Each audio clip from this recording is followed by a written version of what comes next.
Canada's economy is teetering on the edge, with Canada admitting a number of 104,256 immigrants in only the first quarter of 2025. Unemployment hovers near 9-year highs, youth can't find summer work, and businesses are bracing for more. But what's causing the crash? External shocks or something deeper? Stick around because this time the answers truly does lie behind the numbers.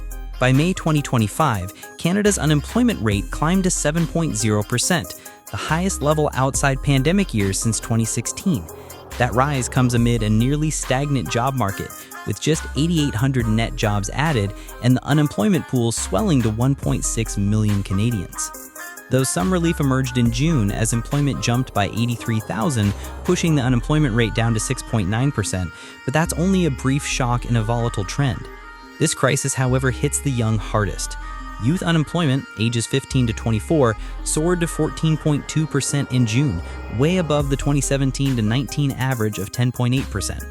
Even more alarming is that unemployment among returning students reached 17.4%, the worst June since 2009. Nearly 1 in 6 young Canadians couldn't find work last summer. Summer jobs aren't just jobs, they're a rite of passage. Now they're almost exclusive to a lucky few. Though this pressure is far from organic, it is engineered. U.S. tariffs on Canadian steel, aluminum, and autos triggered a sharp hit to manufacturing and automotive sectors. In March alone, Canada shed 33,000 jobs. Exports plunged and GDP contracted by 1.5% in Q2 2025 amid the fallout. And while quarterly growth pushed to plus 2.2% earlier this year thanks to pre-tariff stockpiling, that momentum has completely reversed. The uncertainty isn't subsiding. A Bank of Canada survey shows 1/3 of businesses still expect tariff costs to rise, which may be down from 2/3 last quarter, but their hiring plans seem far from unfreezing anytime soon. Firms are uncertain, and even as fears ease, they're holding back on hiring and investment. Half the population fears recession, and hiring freezes have become the new norm. So those are the bricks cracking Canada's job market. High unemployment, youthful desperation, and a trade war strangling industry. But what happens when you throw record immigration into this storm? That's next, because adding more workers into already shrinking opportunities has caused a great divide among the people. In 2024, Canada welcomed a staggering 483,395 permanent residents, the highest number ever recorded, just shy of the target 485,000. That works out to nearly 40,000 newcomers per month on average, though the arrivals weren't evenly spread. January and May topped the charts with over 47,000. By contrast, winter months like February and December dipped below 40,000. December recorded a number of just 31,860.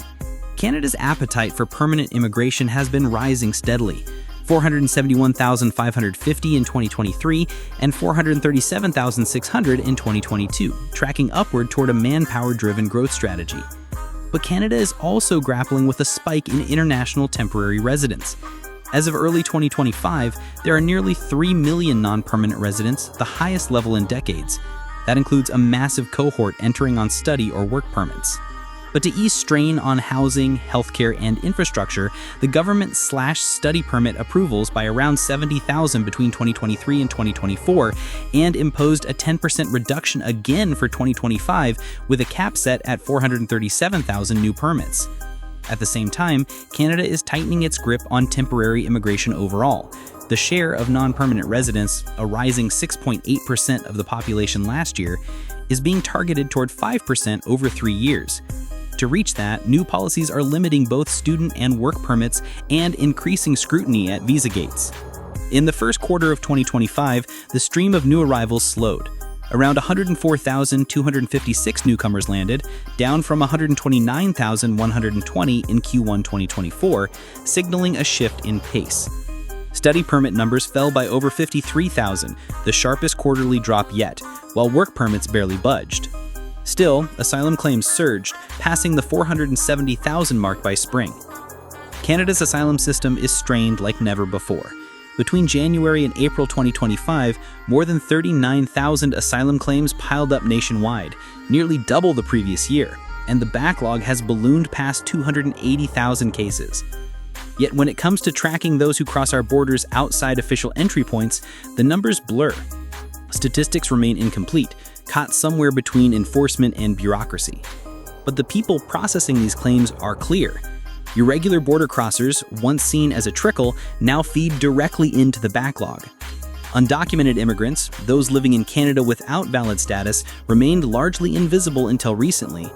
Estimates now sit between 500,000 to 700,000, revealing a hidden patchwork of human lives often ignored in policy debates. Meanwhile, hearings for asylum claimants are jammed. Though many applications are allowed to progress, sometimes slowing enforcement, the sheer volume has pushed the refugee system to its limits. Across Canada, programs meant to screen temporary residents, from students to workers, are showing near-perfect admissibility. Security or safety rejections are almost non-existent, virtually zero. Yet in the same months, immigrants, legal and otherwise, are quietly forming nearly one-third of Canada's workforce, stepping into roles overlooked by falling domestic labor demand. And this comes even as millions remain unemployed. Politicians blame Trump-era tariffs for the economic slide, but numbers tell a different story. GDP per capita has fallen consistently, not because of trade alone, but because population growth, backed by immigration, has outpaced economic productivity. At street level, the impact is stark. Homelessness has exploded. Almost 60,000 people were counted on a single night in shelters or on the streets in 74 communities, a figure that underestimates reality, and many haven't even made it into the count. All this happened as GDP per person broke a grim record in the worst recession of our era, a sixth straight quarterly drop, unmatched since the deep recession of the early 1980s. Canada's economic picture stretches beyond numbers. It's a story of declining individual prosperity. Real GDP per capita fell another 1.4% in 2024, following a 1.3% decline in 2023, marking 5 of the last 6 quarters in decline and drawing us to levels not seen since 2017. Even more telling is how this downturn matches the longest stretch of per capita declines since the recession of the early 1980s. At street level, the crisis is even more visible. In 2023, some 118,300 Canadians experienced homelessness in emergency shelters, up from 105,600 in 2022, a 12% jump in just 1 year. Every night, more than 16,600 people had nowhere else to go, a 2.3% increase over the previous year.